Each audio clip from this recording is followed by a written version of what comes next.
Hey, Snuck. This is CCCP. Against you in a TvT. I believe whatever comes before platinum. So this is probably gold, right? Gold. So 1 racks fast expand before second depot. This means you don't want that second marine. Yep, good. Fine, doing well. Good times here. Bunker is a little crazy. Going into 3 racks instead of 4, also a little crazy. eBay with double gas. Looks like triple gas, but the lower one only has 1 dude on it. A little bit crazy. Double tech lab, also a little bit crazy. This is lots of crazy things going on. Lots of crazy things. So, you know, I don't know that any of it's gonna end up being terrible. And you have 40 freaking workers at 8 minutes, which is awesome. This is amazing. Really good job keeping up on workers. You haven't supply blocked too much. It looks like you're about to. Unless I'm missing something. Yeah, you're about to supply block. Looking good. Keeping vision between you and your opponent so important when you're going marine-based TvT, because if he gets siege tanks and sieges up outside your ramp when you don't have your own siege tanks, you're kind of doomed. So if it's a tank push versus an infantry play, you got to catch him midfield. I don't like, this is a little early to be doing the turret ring. I like the turret ring in general, but it doesn't need to be this dense. First of all, you grab a bunch of dudes and you say build turret, and you put 1 here as low as you can, and then you see the big white circle that surrounds it, and you say, okay, well, this is how far the white circle goes. And then you make another turret so that its white circle just barely doesn't overlap. So you'd need like 1 here and 1 here and 1 here. So you can cover this with 3 turrets instead of 6. And on top of needing fewer turrets, you did this really early. You want your first fight to happen before you dump money into turrets, because if he does a drop when you haven't pushed out yet, you're just going to kill it because your army's already at home. And if he doesn't do a drop and you push out, then your army is going to be 6. This is 12 Marines weaker because of these turrets. Like that's a big deal. If he didn't make turrets and you did make turrets and everything else was exactly identical between you, he's going to win by 12 Marines. So I like the double eBay double upgrades, although in the past you've had trouble remembering start 2-2.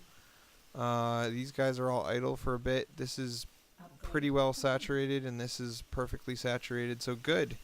Everything is looking great right now. 61 workers, lots of money spent on army. I feel like you're a little bit behind him on army just because of the turret ring. I suspect he doesn't have one. Yeah, he doesn't have one, so this is going to put him a little bit ahead. As your 1-1 finishes, his 1-0 is done and he's not starting the next upgrade. And this is when you can get a really huge advantage. When you go double eBay and he goes single eBay, you have the opportunity to get 2-2 when he's 1-0, and then you just kind of win the whole game from there automatically, like magic. And so that's why it's important to either not double eBay or remember to use them, man. So listen. Upgrade complete, you know? We gotta lock on you for it to play. Do it, chick. Upgrade complete. You hear that? Upgrade complete. She said it. She knows what's up. So the double tech lab racks, you don't need these once you've gotten stim and shields. I would have swapped for reactors and put your tank or your factory on this and another factory on that. I like that you're throwing down a bunch more factories. This is great, but it's important to remember that after about 56 workers, when your 2 bases like really fully saturated, you need to start throwing down depots like a madman, like tons and tons of depots. Also, don't be afraid of 2 tanks. This is 2 tanks. You have a billion Marines here. You could easily just walk up and kill those. Tanks are only scary when there's Marines in front of them or when there's 5 or more tanks. If there's less than 5 tanks and they're not hiding behind terrain or something, you can usually just go kill them. Not that you needed to kill him, but you could have, and it would have been fine. So this is a great kind of chokehold position to be in, elevatoring guys up to the high ground while you're siege pushing the low ground. But remember, this position is only a killing blow if he doesn't have siege tanks, and it's 14 minutes in and you know he has siege tanks. So he should be able to just siege up guys here, float air units here, and be completely immune to this kind of pressure that you're doing.